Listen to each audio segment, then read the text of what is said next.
আমিনুল হক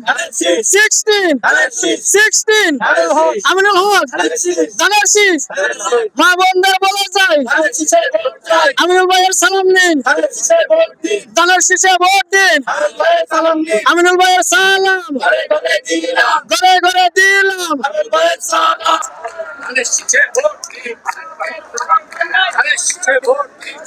এটা মানে নিতে পারবো না।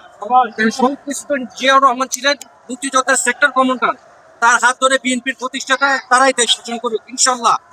আগামী দিনের স্বপ্ন তারেক রহমান আমাদেরকে ইনশাল্লাহ নিরাশা করবে না, এটা আমরা আশা করি। আমাদের সবচেয়ে বড় সমস্যা বর্ষাকালে আমাদের এখানে পানি উঠে যায়, এই পানি উঠাটা বন্ধ করতে পারলে বেশি ভালো হয়।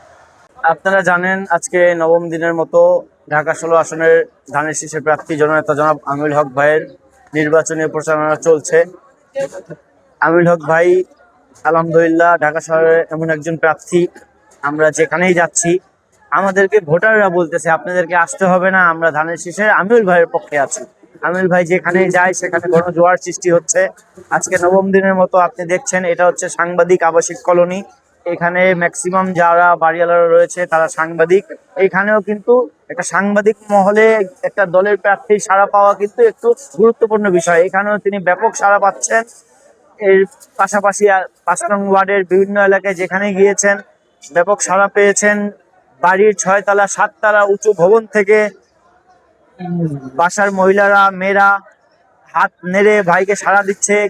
এই হাত নেড়ে সাড়া দেওয়াতে আমরা বুঝতে পারি যে ইনশাআল্লাহ আমিনুল হক ভাই বিপুল ভোটে বিজয় হবে।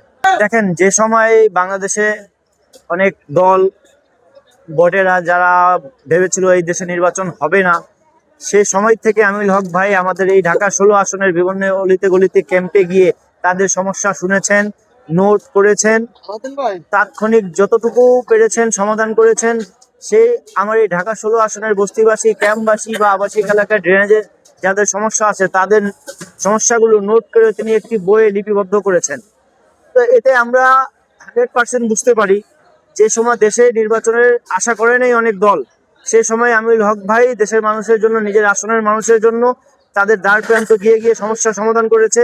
তাহলে তারা জানে, আমাদেরকে বলতে হবে না, এই 16 আসনের জনগণ জানে আমিনুল হক ভাই যা বলে তা করে। অন্যান্য নেতাদের মতো তিনি প্রতিশ্রুতি দেয় না, তিনি বাস্তবতা বলে, বাস্তবে বিশ্বাস করে। উনি জনগণের সাথে ওয়াদাবদ্ধ। উনি যেখানেই বক্তব্য দিয়েছে সেখানে বলেছে আমি বক্তব্য দিচ্ছি না, আমি আপনাদের মাঝে ওয়াদা করছি আল্লাহ যদি বিএনপিকে ক্ষমতায় আনে, আমিনুল ভাইকে এমপি মন্ত্রী করে, ইনশাআল্লাহ ঢাকা শহরের মধ্যে ঢাকা 16 আসন হবে একটি উন্নয়নের রোল মডেল। আমার নাম হচ্ছে সৈয়দ হাসান সোহেল, আমি পল্লবী থানা ছাত্র দলের আহ্বায়ক, কিন্তু আমি জিয়া পরিবারের নিজেকে একটি ক্ষুদ্র কর্মী মনে করি। সুন্দর